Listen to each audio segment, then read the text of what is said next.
పితా పుత్ర పవిత్రాత్మ నామమున ఆమేన్. క్రీస్తునాని యందు ప్రియ సహోదరి సహోదరులారా, 13వ సామాన్య ఆదివార ధ్యానాంశమునకు మిమ్మల్ని కూడా ప్రేమపూర్వకముగా ఆహ్వానిస్తున్నాను. ఈరోజు సువార్త పట్టణంలో మత్తయి సువార్త 10వ అధ్యాయము 37వ వచనం నుంచి 42వ వచనం వరకు మనం చదువుకుంటున్నాం. దానిలో ముఖ్యమైనటువంటి వాక్యము, తన సిలువనెత్తుకొని నన్ను అనుసరింపని వాడు నాకు యోగ్యుడు కాడు. తన ప్రాణమును దక్కించుకుని యత్నించువాడు దానిని కోల్పోవును, నా కొరకు తన ప్రాణమును కోల్పోవువాడు దానిని దక్కించుకొనును. క్రీస్తునాని యందు ప్రియ సహోదరి సహోదరులారా, ఈరోజు మనము క్రీస్తు ప్రభు తన శిష్యులకు ఇచ్చిన గొప్ప ఆధ్యాత్మిక బోధన గురించి మనం ధ్యానం చేస్తున్నాం. యేసు తనను అనుసరించే వారికి సౌకర్యవంతమైన సులభమైన మార్గాన్ని వాగ్దానం చేయలేదు, కానీ నిజమైన జీవితము, నిత్యమైన ఆనందము, దేవుని రాజ్యాన్ని పొందే మార్గాన్ని చూపించారు. క్రీస్తు శిష్యత్వం అంటే కేవలము ప్రార్థన చేయటము, దేవాలయానికి రావటం మాత్రమే కాదు. అది మన జీవితం అంతటిని యేసుకు అర్పించటము. మన ప్రేమలో, నిర్ణయాలలో, సంబంధాలలో, బాధ్యతలలో, త్యాగాలలో క్రీస్తుకు మొదటి స్థానం ఇవ్వటం. యేసు యోగ్యుడు అనే పదాన్ని అనేక మార్లు ఉపయోగించడం మనం చూస్తూ ఉన్నాము. దీనికి ప్రత్యేకమైనటువంటి అర్థము తూకములో సమానమైన విలువ కలిగినది అని భావనకు అర్థము. ఒక శిష్యుని జీవితము క్రీస్తు ఇచ్చిన పిలుపునకు తగిన విలువ కలిగి ఉండాలి.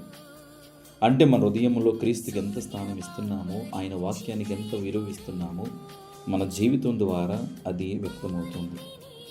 మొట్టమొదటి విషయము, క్రీస్తుకి మొదటి స్థానం ఇవ్వటము, శిష్యుని ప్రాధాన్యత. యేసు ప్రభు ఇలా అంటున్నారు, మత్తయి సువార్త 10వ అధ్యాయం 37వ వచనంలో, తన తండ్రిని కానీ తల్లిని కానీ నాకంటే మిన్నగా ప్రేమించేవాడు నాకు యోగ్యుడు కాదు. ఈ మాటలు మొదట వినడానికి కఠినంగా అనిపించవచ్చు, కానీ యేసు కుటుంబ ప్రేమను తిరస్కరించడం లేదు. కుటుంబము దేవుడిచ్చిన పవిత్రమైన వరము. అందుకని మనకి ఇవ్వబడినటువంటి 10 ఆజ్ఞలు 4వ ఆజ్ఞ మన యొక్క తల్లిదండ్రులను గౌరవించటము. నిర్గమకాండము 20వ అధ్యాయం 12వ వచనంలో చూడవచ్చు. అయితే యేసు చెప్పే ముఖ్యమైన విషయం ఏమిటి అంటే, దేవుని స్థానంలో ఏది ఉండకూడదు. మన జీవితంలో కొన్నిసార్లు సంపద, అధికారము, పేరు, ప్రతిష్టలు, వ్యక్తిగత ఆలోచనలు, కోరికలు, ఇతరుల అభిప్రాయాలు దేవుని కంటే ఎక్కువగా ప్రాధాన్యతను పొందవచ్చు. అప్పుడు అవి మన హృదయంలో దేవుని స్థానాన్ని ఆక్రమించే వాటిగా మారిపోతాయి. పాత నిబంధనలో ఇశ్రాయేలు ప్రజలు దేవుని విడిచి విగ్రహాల వైపు తిరిగినప్పుడు ప్రవక్తలు వారిని హెచ్చరించారు. అదే విధముగా నేడు మన హృదయములో దేవుని కంటే ఎక్కువగా స్థానం పొందిన విషయాలను పరిశీలించుకోవాలి. క్రీస్తు ప్రభు ఇలా చెబుతున్నారు. మత్తయి సువార్త 6వ అధ్యాయము 33వ వచనంలో, మొదట ఆయన రాజ్యమును నీతిని వెతుకుడు, అప్పుడు అన్నీ మీకు అనుగ్రహింపబడును. దేవునికి మొదటి స్థానం ఇచ్చినప్పుడు మన కుటుంబాలు, మన కుటుంబ సంబంధాలు, మన బాధ్యతలు, మన జీవితము కూడా సరైన మార్గంలో నడుస్తాయి. రెండవ విషయమై క్రీస్తు వాక్యానికి విలువ ఇవ్వడం, శిష్యుని అంతరంగ మార్పు. క్రీస్తుకు యోగ్యమైన శిష్యుడు బయటకు మాత్రమే భక్తుడిగా కనిపించడం, అతని హృదయములో దేవుని యొక్క వాక్యము జీవిస్తుంది.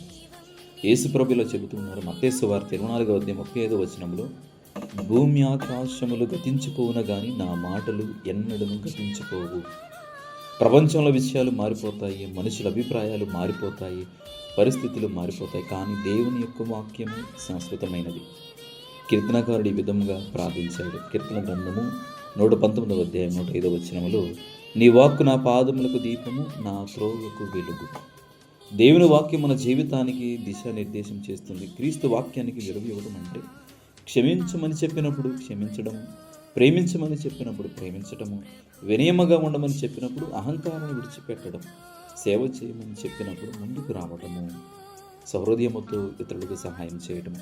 వాక్యం వినడం మాత్రమే సరిపోతుంది, దానిని జీవితంలో ఆచరించాలి.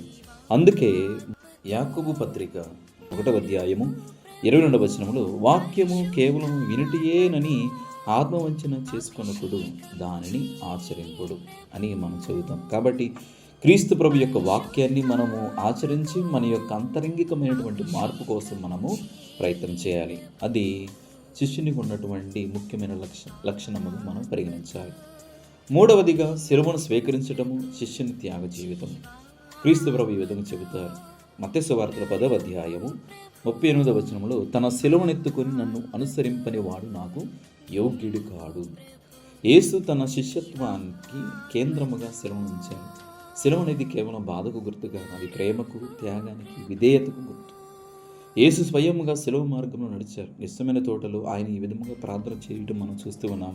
లూకాసు వార్తలో 22వ అధ్యాయం 42వ వచనంలో, తండ్రి నీ చిత్తమైనచో ఈ పాత్ర నా నుండి తొలగింపము, కానీ నా ఇష్టము కాదు నీ చిత్తమే నెరవేరునుగా కానీ ప్రార్థన చేస్తారు.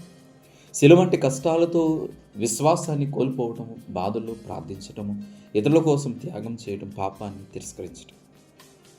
పరిశుద్ధ పునీత పౌలు గారు ఈ విధముగా చెబుతూ ఉన్నారు. రోమిలకు రాసిన లేఖలో 8వ అధ్యాయము 17వ వచనంలో, క్రీస్తు బాధలలో మనం పాలు పంచుకుని ఎడల ఆయన మహిమలో కూడా మనము భాగస్థులు మగుదుము. శిలువ తర్వాత పునరుత్థానం వస్తుంది, శ్రమ తర్వాత మహిమ వస్తుందని మనము విశ్వసించాలి. క్రీస్తు ప్రభు యొక్క అనుచరులుగా మన యొక్క ఆధ్యాత్మిక జీవితంలో ఈ యొక్క విషయాన్ని మనము ఎల్లప్పుడూ కూడా గుర్తించుకుని మనం జీవించడానికి ప్రయత్నం చేయాలి. తర్వాత మనము 4వదిగా ప్రేమతో సేవ చేయడం శిష్యుని కార్య జీవితం. క్రీస్తు ప్రభు మత్తయి సువార్తలో 10వ అధ్యాయం 42వ వచనంలో మనం చదువుతాము, నా శిష్యుడని ఈ చిన్నవారిలో ఒకనికి ఎవడైనా ఒక గుర్కెడు మంచి నీరు నొసగిన వాడు తన బహుమానమును పోగొట్టుకొనడని మీతో నిశ్చయముగా చెప్పుచున్నాను. దేవుని దృష్టిలో ప్రేమతో చేసిన చిన్న పని కూడా గొప్పదే. మనిషి బయటికి కనిపించే గొప్పతనాన్ని చూస్తాడు, కానీ దేవుడు మన హృదయంలోని ప్రేమను చూస్తాడు. ఒక చిన్న సహాయం, ఒక ఓదార్పు మాట, ఒక క్షమాపణ, ఒక ప్రార్థన, ఇవన్నీ దేవుని రాజ్యంలో ఎంతో విలువైనవి.